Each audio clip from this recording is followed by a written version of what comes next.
Alright, hopefully this is final cut. I got interrupted. But, at least the first cut. So, actually, this is... Alright, so... This is the January pile I kept referring to. The pile before me. So I'm uploading this so early that I've only read half of the 21 book pile. The ones that I went over in today's video that I upload today, as I'm recording this today, on the 29th of the It's Time to Rectify Some Mistakes, that video, which might just be my last video of the month. But that video, when I was like going over movies, that was when I went over the 10 movies, and then I showed off the comics. Ant-Man was in there. We had Infinity Gauntlet, Last God, and then we had Daredevil Born Again. Like a lot of those comics I already was reading. I either want to read again, like with Last God, finish up finally, like with Crisis and Daredevil, or read for the first time, like that Hellboy book, the Hellboy omnibus I had. That's that pile. But this is the next pile, and this is the January pile.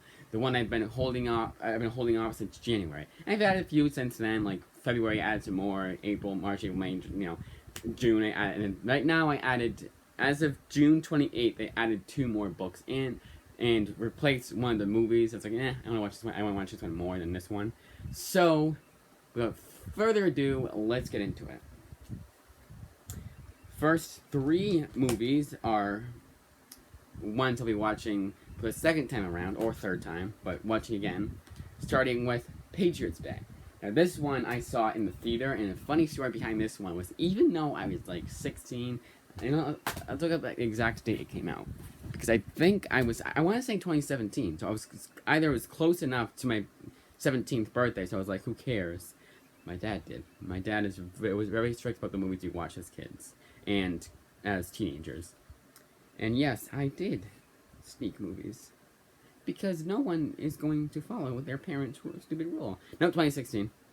No, but it was 2016, but it came out in 2017, because it was like it started as a limited release, and then it became, oh, it's on Netflix. That's cool. I love that IMDb does that now. They're... Damn it. Yeah, it was January, for us.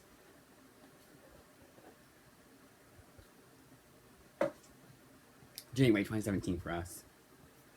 But like, it was like, I think it was Christmas 2016, limited release. I don't know. But, we started watching the movie, and the first scene, it's in the theater, the first scene has like 5 F words in like the first like 5 minutes, not even. Like, I'd say even more than that. So it became very obvious, like, apparently no one had known it was R-rated. So like, oh my god, it's R-rated. It's like, yeah, I didn't know that. It was good thing my father wasn't with us. But yeah, it's like I snuck R-rated movies, and they never knew, and I grew up just fine. Just weird. And my mother was always the one that was like, they're 15 years old. Come on now. And my sister did it too. Wasn't just me. Okay, I'm pretty sure everyone did it. But anyways, I'm gonna watch this one again. I don't know if I saw it one time after, because I watched it on the digital. I watched the digital copy. What I should do is watch the DVD copy then. Then the next time I watch it on the Blu-ray and the big screen. That's what I should do. That's a funny. So I've watched it on all of these. Because this one comes with Blu-ray, DVD, and digital HD. Which that's really nice. I love when Blu-rays do that, because, especially the digital code, because of the fact that the Blu-ray player I have, the portable one I have, is really finicky. If the scene is darkly lit, you can't see shit. But I think I fixed that. But even then, it's finicky with the Blu-ray player. If you move it too much, like, you move it to like from your lap to put it on the bed, like, not even like, and delicately, it will like restart the whole thing. And you'll go back to the menu you have before you put a disc in. It reads the disc. It has to do that all over again. And that, like, I think even that I fixed. I fixed itself. I don't know, but I don't use that Blu-ray player often enough to, even for But Patriots Day, I don't use it often enough, so I don't like. Isn't really bad. Like, isn't affects. Why am I saying it so weird? I don't know. Patriots Day. Next up is Hell or High Water. This one, like with Patriots Day, like with the next one, I only watched once before, and it's been a while since I've watched this movie before. Um, but this one, like with the next one, so Patriots Day, first time I watched it, I really liked it. Second time, still really liked it. I think it's a fantastic movie. I love that scene. It's not. I think everyone knows the story by now. But seeing that with the guy that they kidnapped and they told for ransom because he has the car and they can get away from people, from the police, I believe, was really well done. Like that was like such a tense scene. Like that's. I think every film class should, amongst other examples, of course, that's not the only example, of course, but should show that as an example of how to hold tension in a movie and do it well. Because so many movies, they try to have tension and you don't really care. Because you know what's going to happen at the end, but it's still tense. Because even I knew what was going to happen at the ending. But still, somehow, even though you knew what was going to happen at the end, still tense. So well done. Make it, who directed it? Well done, Lone Survivor director. Doesn't say who it is. It's funny, I was just talking about Lone Survivor. Because, you'll see. But Hell or High Water, I want to watch again. Because I didn't really like it the first time. Because I was disappointed because it wasn't the movie I thought it would be. And now that I know it's going to be that movie, I think I'll like it a lot more. I don't want to say I hate it. It was just disappointing. But obviously I'm going to rewatch this one. Because there's no way... I shouldn't be saying that. Oh, these are all R-rated movies except for one. Okay, we're gonna change that. So like I said, January Pile. So these ones are all movies that I own, but I really just want to be like, let's finally watch these damn movies, and rewatch some. So these are all Blu-rays for a reason. I have a Blu-ray thing right behind me that you see, and you probably can still see. I don't know if you can still see it. Oh, come on, do not have a rated movie that I haven't seen before. It's Blu-ray. Be any of them. So, and a lot of these I have watched. I'm going through these. I'm like, I actually have seen all these movies. It's kind of good. I could technically do that one, but I don't know about that. Oh, come on. I gotta have one. I'm doing that one. Because one of them was PG, and I was like, hey, I just realized all these are R. There we go. Do this one. Nah. Never mind. Oh, there we go. There we go. Perfect. Alright, let's put that there. Right here, actually. Nope, right here. Okay. Next one up is Kingsman 1 and 2. I'll be watching both. I was going to try and watch one before I got to January Pile, but screw it. Just do 7 days instead of 6 days. So I watched the first Kingsman before, but not the second one. So as of the second Kingsman movie, we are now into all the movies I haven't watched before. And which there are more that I haven't watched before. Public Enemies. This one, I was going through my movies and I was like, which one should I watch? Kind of like how I was just doing there. Which one should I watch? Which one should I watch? And this one I had seen, it's Johnny Depp. Let's watch that. Just because it's a Johnny Depp movie. This one, so those of you was like, well, why did you buy the movie? You're so skeptical to watch it. I got this for free because it was my aunt's copy before it was mine. She was one of those aunts that you visited like maybe like once every 20 years, and I'm 24, so I was 4 years old the last time I saw her. But we were cleaning out her house after she passed away, and I got this among a bunch of other movies. Pet Sematary, off the top of my head, it was Pet Sematary, the original, Silver Bullet, Child's Play, the original Child's Play, was awesome. Yeah, I got to finally watch that all the way through. That's a good movie. I'm surprised there's so many people that it's not supposed to be scary. It's supposed to be cheesy. I don't know why so many people are like, it's not scary, and that's the thing that's wrong with the movie. It's like, no, I don't think. I mean, no, it was more. To be fair, it was more like how he was scared by this. It was Nostalgia Critic that I'm referring to. That was so nice seeing him on Smiling Friends, because I grew up with Nostalgia Critic. As far as I started watching him when I was my first year of high school. I started watching him. So grew up with him, and seeing him in Smiling Friends was just so nice. That's a good show too, by the way. If you like absurdist humor, basically, if you like Oni Plays, if you like Oni Plays, you already watched the show. What am I talking about? Yes, Public Enemies. RoboCop. This is the one I decided to do instead of the other movie I had. But this one actually I do have a digital code. I have a digital code on it's like on YouTube, Movies Anywhere, that kind of thing. I actually think it's only. Is it only on?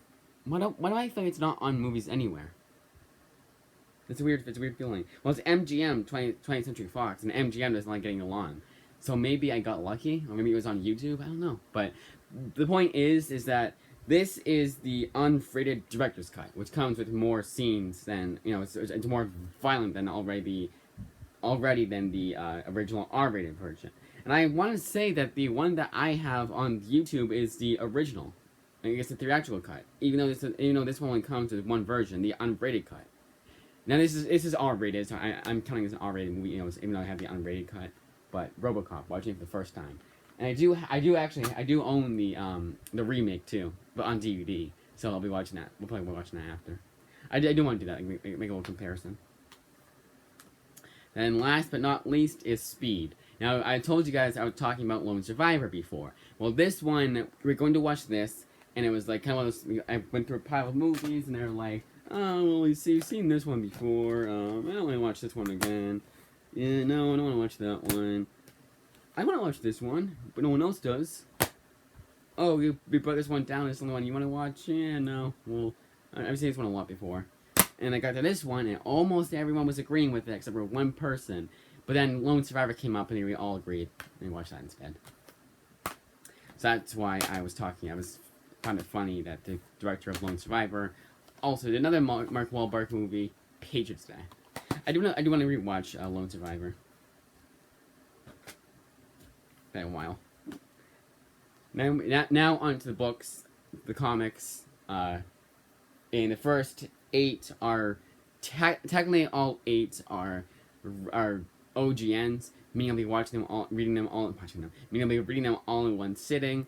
Except for the first one here, A Wrinkle in Time. This is way too thick. I cannot read all this in one sitting. I'll be reading 2 chapters per day. But still technically an OGN to put at the top. This one I just kept coming across. I've been going through this pile of books. I come across this one. It's like, you know what? Let's finally read this one. And I don't know if I will be. I don't know if I'll be watching the movie after. It's not good. No matter what version of Wrinkle in Time you choose, the TV movie they made a long time ago or the newest movie, you're gonna hate it. But I think the new movie I'll just have fun with because of how bad it is. Like, so bad it's good. Maybe drink a little bit and then be a little tipsy and then watch it a little drunk. There you go. But Wrinkle in Time. Because I thought to myself, I was like, no, it's too soon. You can't. But no, I can. Yeah, I'll be another movie to add, but like I can just get the copy from my local library and watch it there. Because it's going to be so long. Because I have the pile of 10 movies, and I'm like, well, you're not going to want to. No, I'll go next time when I return those 10 movies. It'll still be before I get to this pile, anyways. So there you go. Hey, even if I take 2 weeks, we'll still be good. Yes? Yeah, we'll still be good. My Friend Dahmer. This is the graphic novel version. The movie I really liked. So this movie and Ted Bundy movie from Netflix, they both did away with showing the violence. The Ted Bundy movie was more controversial for choosing that than this movie was, because this movie, it's everything takes place like him in high school to right before his first victim. Like the first victim gets in the car. It was Steve Nicks, something like that. And obviously not Stevie Nicks, but Steve Nicks. I just did that to myself. I just got a notification I needed to plug in my phone, or else I would plug in my iPad, it's gonna die. And I did it again where I'm like, oh no, we're out of storage. But nope, just gotta plug them in. But yeah, and so at least there, it's understandable. But Ted Bundy movie, everyone hated it. It was like, you gotta show the murder. And what's really funny about that is I bet you most of those people that were like, you need to show the murder, it's not complete. If they did, they would then be complaining that the movie glorifies the victims.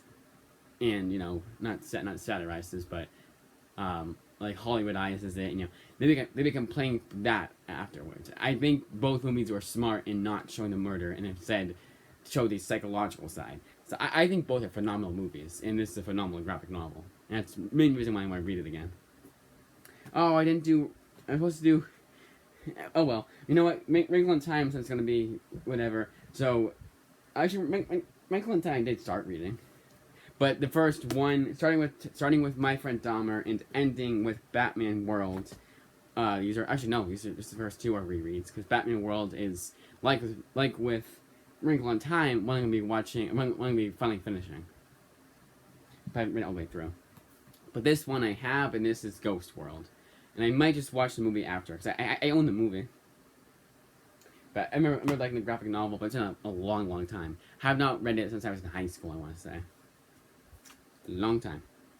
Next up, we have Batman. Like one of those movies and graphic novels I've not read and watched for so long that you could tell me how it ends, and I would consider or it was going to tell me a big twist in the movie, and I would consider it to be a spoiler. The only thing I remember is that she was having, she liked the older man, and it was kind of gross. But not fully. So I think she was of age. I think. She had to have been. But I remember liking both, the movie and the graphic novel. Funny they call it Ghost World, and it's not a horror movie, it's a coming-of-age movie, like Edge of 17, Mean Girl is one of those. Batman, The World. Finally gonna finish this one. When I was reading it, I put it off because I was like, you know what, I have to get on these movies. I'm pretty sure they're all library books. And then I just lost track of time, so to speak, for coming back to this one. And after a while, I was like, you know what, let's just start from the beginning. And then and then one time, not for God, what's the word to use? Like, I don't know, but. Once and for all. There you go. That was a word. For once and for all, we will finish this book. I will finish this book. When I say we, I will finish the book. Now on to the ones I'll be reading for the first time that are OGNs, starting with Fringe Beyond the Fringe. No, I did not start watching the TV show. Or when I bought it, was I that much interested in watching the TV show. But it all became worth it because, and it's when I got so long ago. So the little sticker on the back here says they got it back in July of 2015. I want to say I got it, let's say, late 2015 or early 2016. That's how long I've had this graphic novel and I've not checked it out. For the longest time, it was like, I have so many other graphic novels to check out, even ones in my personal collection. I'm not going to bother with this one, but once and for all, gonna read this one. So it all became worth it when I was over at my aunt's. This is how long ago it was that that when my parents went away for the weekend, we still had to have someone else watch us.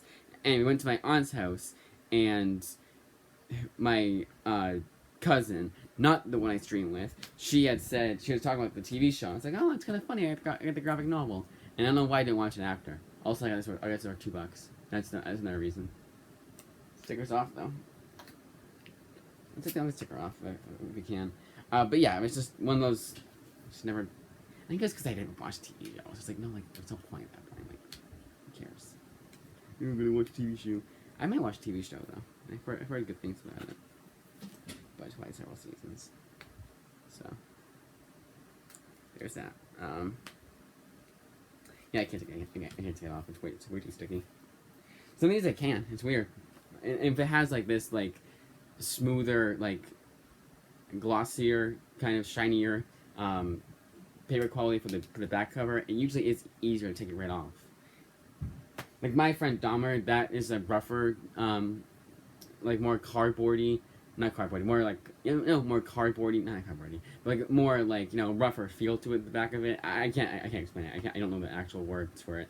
That would be a lot harder to take it off if they had a sticker on the back. Did they? When I flipped it back, yeah, I did. I got this one at Newbury Comics too. So good example. See, it's a lot harder to take that one off. That's what I got back in 2018. All right, Harley Quinn, Black, White, and Red. Another Newbury Comics one. So the sequel hasn't even released yet. It was so funny that the sequel to this is Black, White, and Redder, and that was coming out, and I want to say back in January they said, oh, it's coming in. Let's say May. And I was like, okay, I should put this in the January pile and then read this before it gets too late, and then I don't want to read it again because the sequel's there, you know, to avoid that part of myself being like that.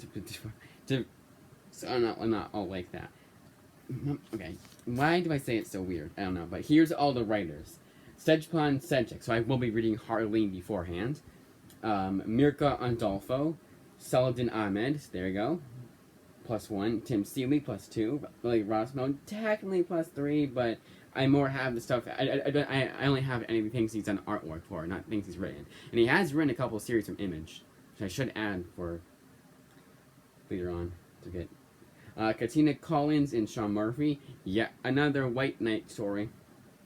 Erica Henderson, Daniel Kibblesmith, Joel Quinones, wow, Kibblesmith, huh? Donnie, Simon Spurrier, +4. Amanda Connor and Jimmy Palmiotti, technically +5 because of Jimmy Palmiotti, because he co-wrote one of the Garth Ennis books that I bought. And actually, he did.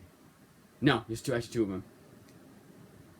Patrick Schumacher, not Joel. Unfortunately, he had unfortunately passed away at that point. Jordi Belair, +5. Sam Humphries, +6.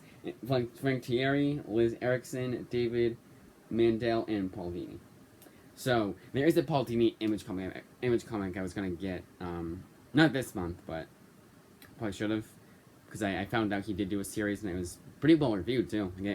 Even though I hadn't heard of it before, and it seemed to be like no one talks about it at all. It got good reviews, but I meant to get that one. I don't want to say I kept meant to. I don't want to keep saying meant to get it. But technically, if it weren't for the two other books I got, the freshman books, I would have gotten that. But anyways, Black, White, and Red.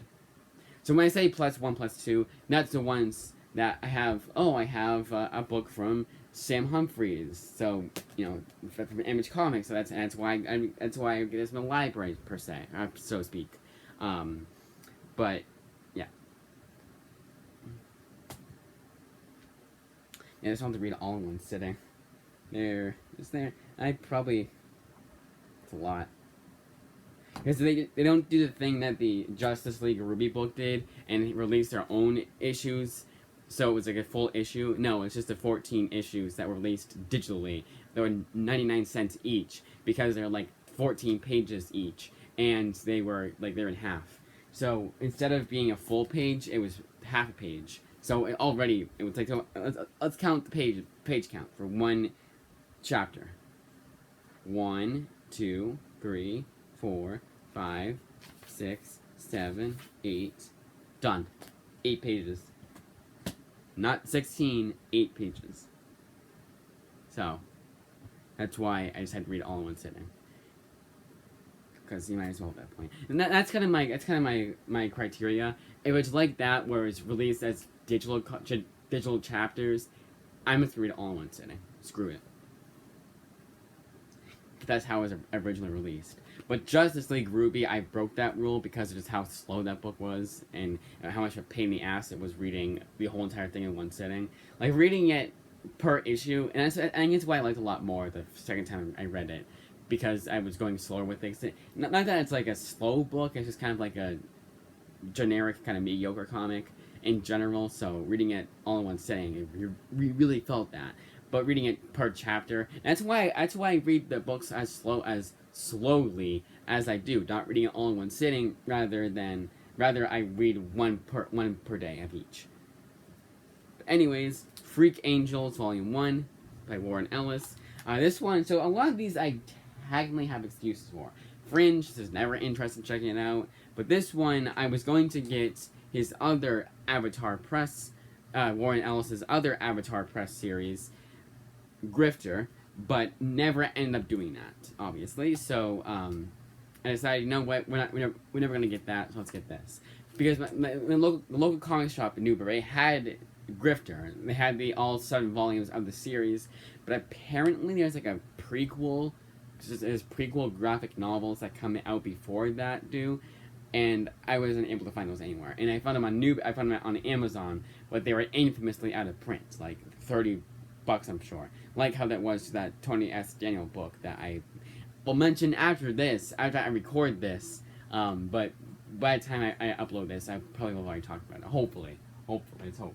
But so, yeah, Freak Angels, and like with Edenwood, the Tony S. Daniel book, I decided to skip that one. Just screw it, skip that one, even though I don't have everything. But yeah, it's the same. It was the same with the Eric Stevenson books. There was so much that Eric Stevenson had done for Image, but not all of it was in print or even available. So let's just get the ones I really, really want, regardless. And the ones that are available, regardless. POS, also otherwise known as Piece of Shit. So this one, it's just so long. Like this one, along with Harley Quinn, is going to be like an all-day affair. Like I'll probably start reading this at like 11 o'clock in the morning. Like it'll be like the second comic I read. So this will probably take me, even starting at 11 in the morning, it will still take me all day, probably 12 hours to read. But this one, I just had seen, and it's like, I always meant to get this one, never did. I don't know why. But after this one, we are done with the OGNs, and now we'll be moving on to the ones that aren't OGNs, that I read one of per day. Like one issue of per day. Alright. So, starting with, the first 1, 2, 3, 4, 5, 6, 7, technically 8 are all ones I'll be reading again. They're all rereads. Starting with, I'm gonna put these back to back. Starting with Lois Lane by Greg Rucka. Now this one, so I did not buy everything by Greg Rucka, obviously. The rest of I needed from Greg Rucka for Image Comics. I still have the same books that I did, the same Black Magic 3-volume series I did when I first read this book way back when.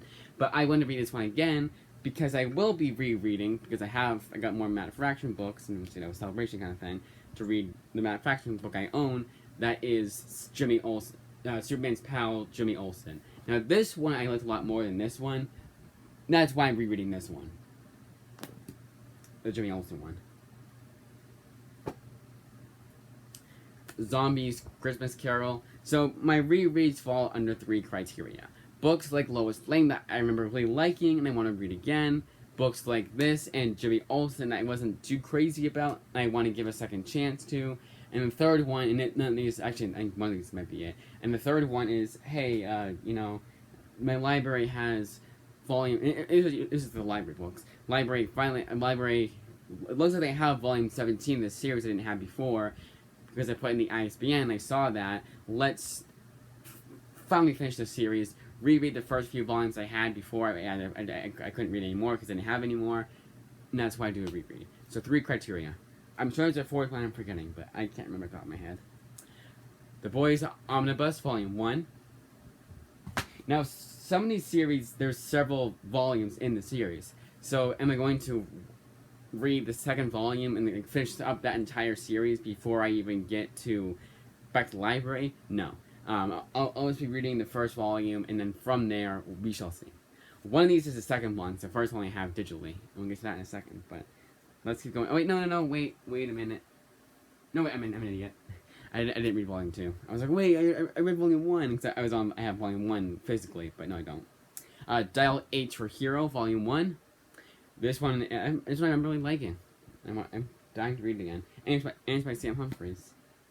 Oh, if you don't know, this is by Garth Ennis. The Boys. This is by Jim McKeon. This is a nice surprise to see, because I didn't even know that I didn't even know I had the spit it out. I didn't know this was written by Jim McKeon. I was just going through my pile of books, and I was like, hey, I went through my collection. I was like, hey, Zombies Christmas Carol. Who's that written by? Oh my god, Jim McKeon. Bonus. Because I got in his Las Vegas and his series Mind the Gap. both by Image Comics. And I didn't even know who Jim McCon was. And it was kind of funny. I had Zombies Christmas Carol for a long ass time and just now realized. Oh, Jimmy Olsen was Matt Fraction. I don't have to, and I don't technically have to say who's the writer because it's not a comic haul. Rather, it's a books I'll be reading for the next few weeks video. And for those videos, I don't do what I do for comic hauls. I don't go over the author, artist, interior artwork, what issues to collect, anything like that. But Runaways, Complete Collection, Volume 1, written by Brian K. Vaughan. And this just might be my second favorite series of his. Yeah, third favorite. That I've read all the way through. I mean, technically, this is his first run. He came back for the second volume, but I've read. So far, this is my second favorite. I've read all this, like, all of this complete collection. Yeah, it was one of those books that was a page turner. It was like one of those books that, ironically enough, I was reading this around the time that we were cleaning out my aunt's house. So, funny that came full circle. But it was like a page turner. I was so hooked, and I think it was one of the very few comics that I did read 2 issues at a time. Like I wasn't just reading one and then moving on to my next book. No, I think I did read. But yeah, it was a page turner, and on cliffhanger, I was like, oh my god, now I really want to read this one again. Like, not a whole lot of comics will do that for me. Yeah, I want to keep reading it, it's good, but it won't end on such a cliffhanger that even I don't know how it's going to end. That is rare for a comic to do. And that is why I give Runaways such high praise, because of how engaging it is. To be fair, the second complete collection, even rereading it now, was very slow. And the first time I read it, because I got in the volume 4 from school, and I didn't realize that it was volume 4. And when I read it, it kind of did turn me off comics and how slow it was. But if only I'd read the first actual volume of the series. Moving on to Simpsons comics. It's not bad, it's just a lot less good than the previous series. One of the new ones is Simpsons. Again, time will tell if I feel that way. One of the new ones that I added was Simpsons Comics Supernova. Now, all of these should be written by Ian Boothby. Hopefully, they're all written by Ian Boothby. Okay, this one isn't, but that's just a short story.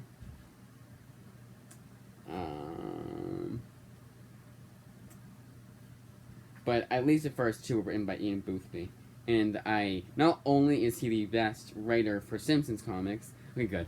Not only is he the best writer for Simpsons comics, but he's also, I also got his Extra Sisters back in December. So I wanted to read a Simpsons comic. But even then, I might be getting rid of my Simpsons comic collection, like everything.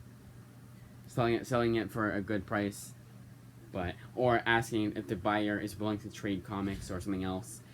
If something else, it would probably be like if he had like a good Blu-ray USB port that works really well, maybe. But even then, it's all my Simpsons comics. I probably want to do it for a good collection of books. Like I would say I have like 25, up to 25. Let's say 25 Simpsons comics total, like the graphic novels and the hardcovers, like the collected editions.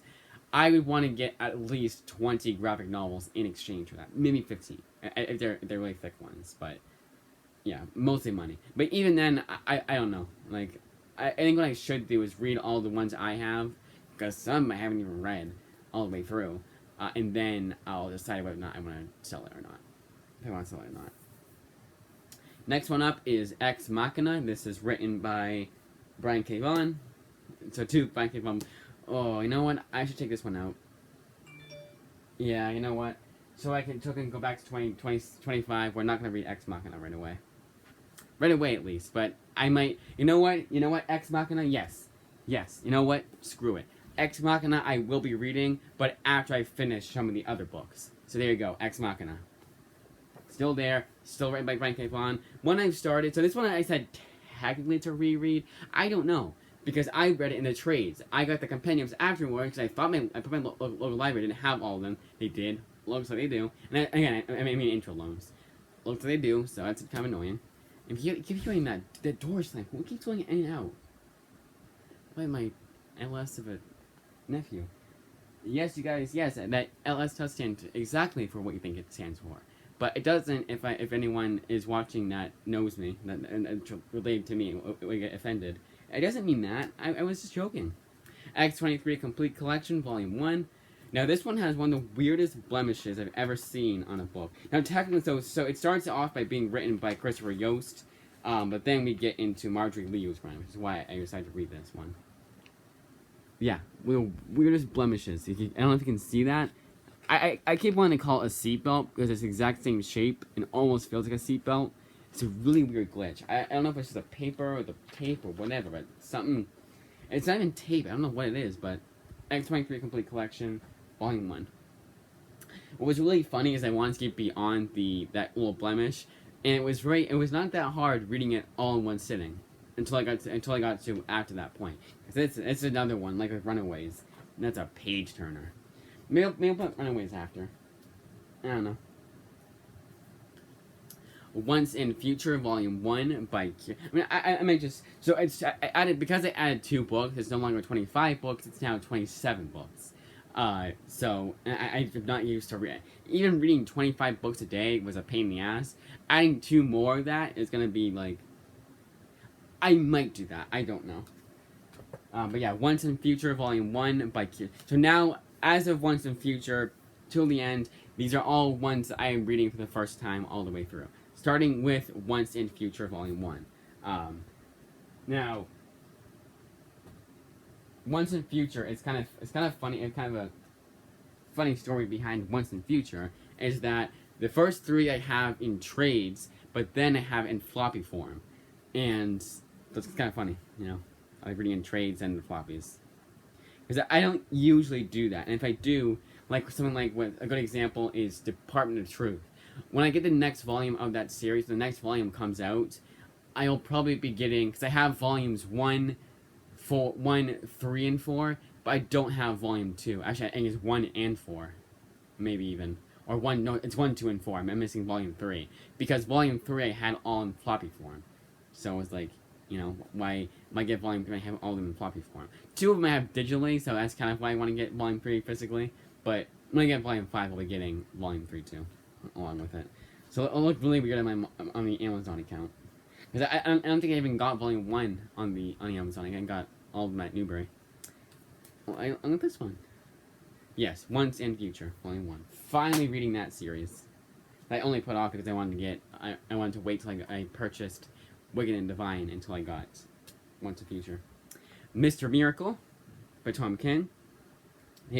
Apparently one of his best ever written stories. This was back when people loved Tom King, and this was like peak Tom King. So hopefully it's peak Tom King good, not peak Tom King all of its tropes, and I'm gonna be annoyed by it. But I did when I reread Strange Adventures, I did like a lot more. So hopefully that sticks with this one. Is this Black Label? Doesn't say. Yes, another Newbury Comics book, but I can. So this is what I mean. It's very easy to take this off because of the paper quality of the back of the book, of the soft cover.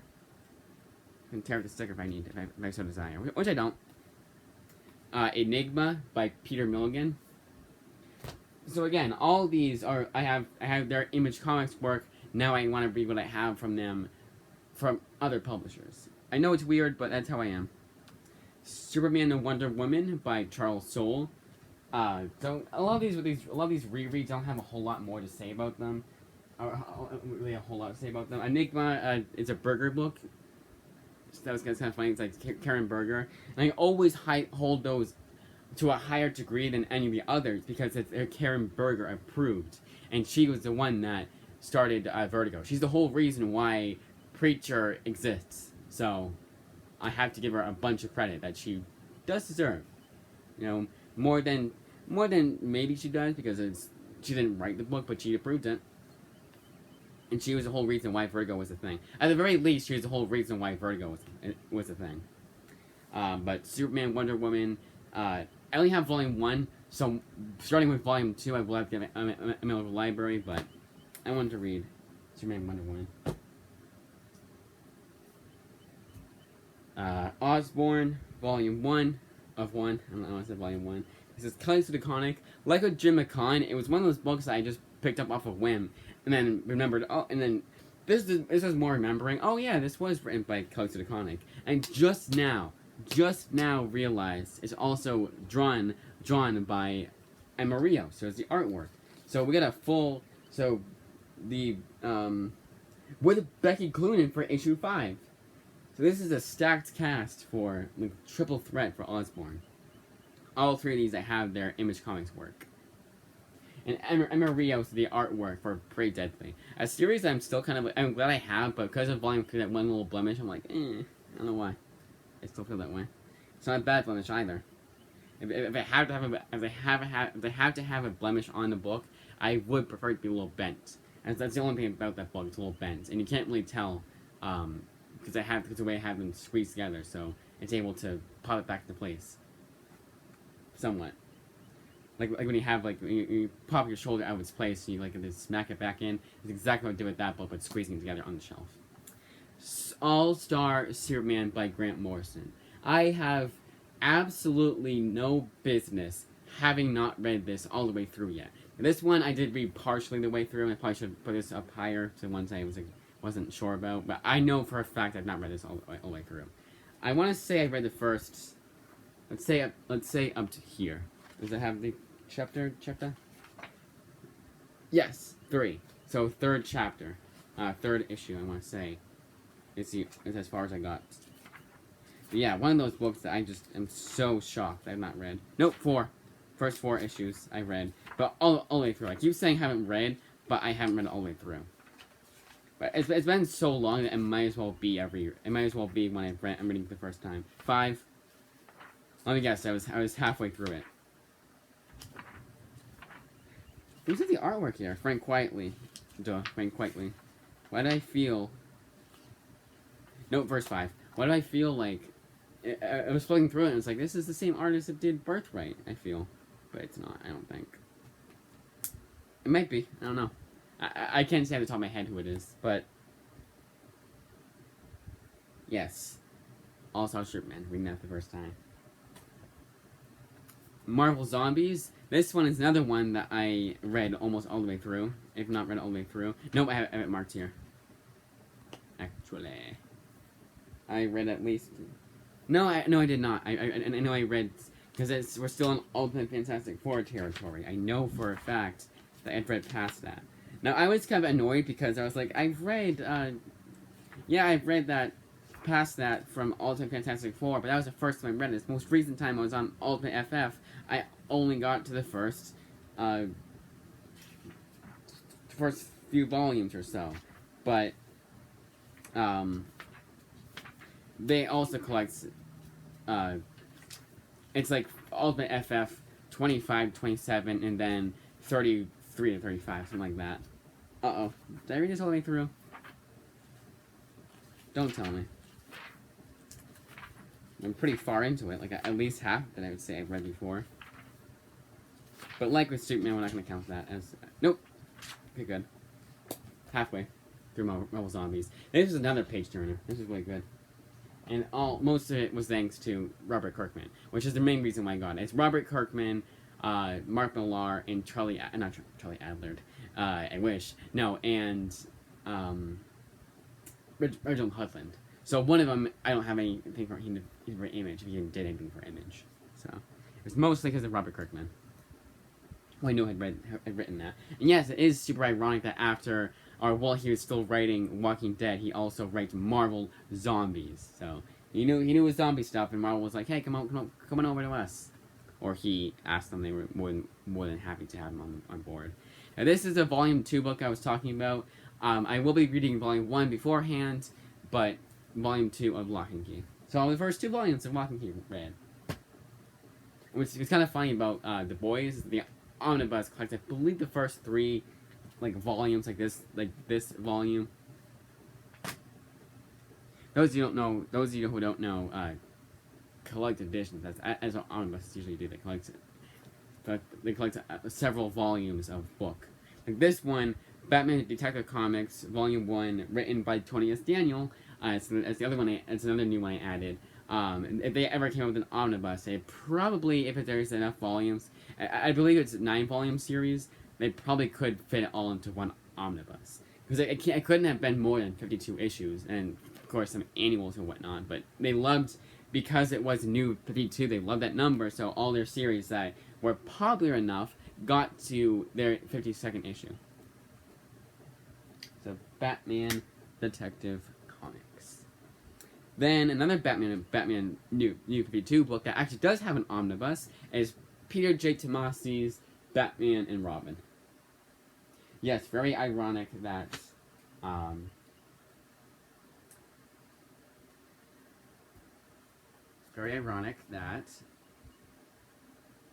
just talking about, I guess, I don't know. Thor by Jason Aaron, the Complete Collection, Volume 1.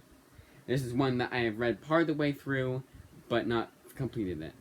And this one I have an excuse for, because I was gonna get the omnibuses at one point, and then before then, the Complete Collections and the War of Realms omnibus. Never end up doing that, obviously. So, you know what? Library has it, should have it.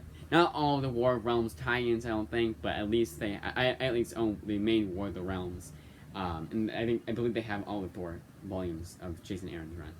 Hopefully, knock on wood. Again, interloans, but yeah, Thor Complete Collection. At the very least, I'll be reading the best of the best. That's what I have. I have everything besides the series leading up to War of the Realms. And one volume that local library has, the one I go to, has right then and there, not King Thor, but the other spin-off. Like, it's just 5 issues. That mini series. Old Haunts by Rob Williams. This is another AWA Upshot book, along with Bad Mother. And this will be the first time I've ever read anything by, second time I've ever read anything by AWA Upshot.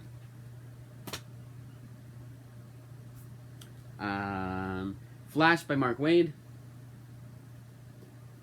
This is another one I have only one volume of. Was gonna get the rest of the volumes, and then maybe the omnibus at one point, but so far, no. Harrow County Volume 1. This is one that to be fair, I wait till I had everything. I do now have everything by from Harrow County. Some are digital, but physical or digital or otherwise, I have everything Harrow County by Cullen Bunn. Yeah, read by Cullen Bunn. Apparently it's magnum opus, and I really love everything I've read by Cullen Bunn, except for a couple books. And actually every horror he's done I really liked. So, here we go. I'm sure I will love Harrow County.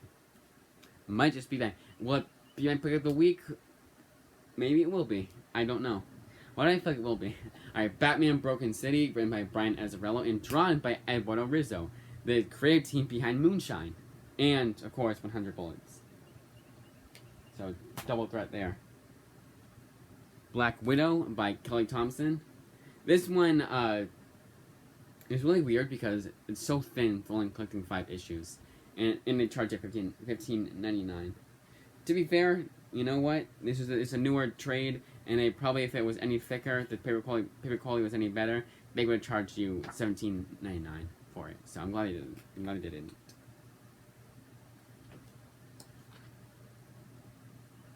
I just did this to myself. I was like, with a Black Widow. I haven't read that before. I've read it several times before.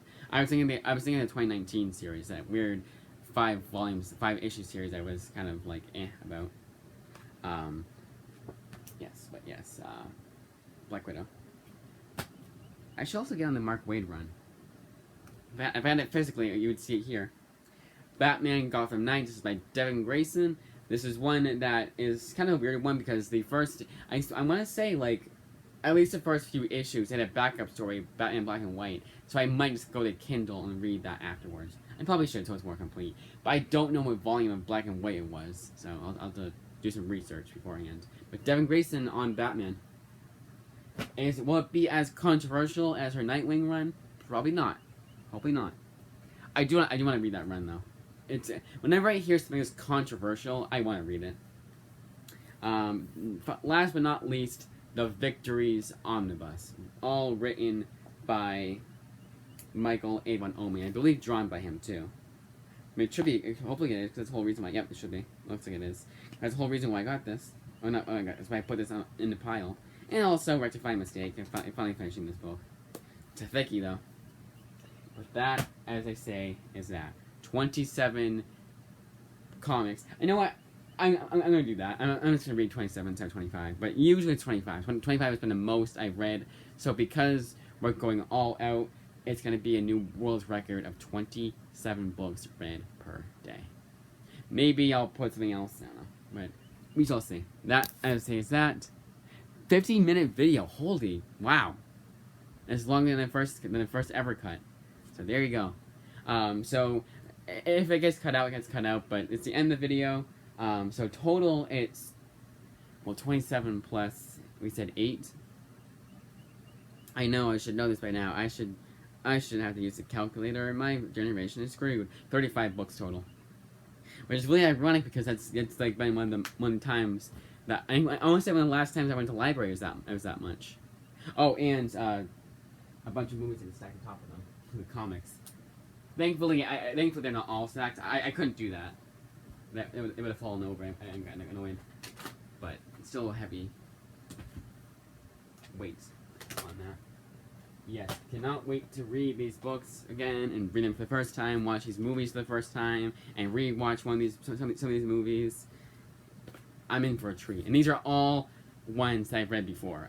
Damn it! No, these are all in my personal collection. Most of these, some things I read before, but no, these are all in my personal collection. Blu-rays and comics. Not just the comics, but also Blu-rays. I wanted to go all out with this, and I did. I'm glad I did. And after this, I'll be, once I finish all these books, I'm almost done with all these books, I will be at least putting in the books for the library. And it's funny, I just thought to myself, no, I can't do that. I'm reading a bunch of books, I return them. Oh, duh. They're not ones that ones I own, not ones at the library. I think to myself. But cannot wait. And it's good that I'm more comfortable with reading books that are in my personal collection than I have been. Like, I would say 5 years ago, if you told me that, I would have been like, my God, what happened? I mean, of course, 5 years ago, I wasn't frequenting my library, but when I was frequenting my library, I would have said, what happened? The library go out of business? Like, not just that library, every library, I couldn't go anymore. And another pandemic, and I mean, no, you got over your little weird stigma. And of course, there were books I read, and I was fine with reading, you know, in my personal collection, like Runaways. I want to say the first time I got it, I read it almost right away because I read the first issue thanks to a free comic book day, and I wanted to read it right away. I've had books like that, but for the most part, I'm like, I would say a few years ago I got really bad, but recently I've been getting a lot better, and then I read these, But that, as I say, is that I will let you guys go.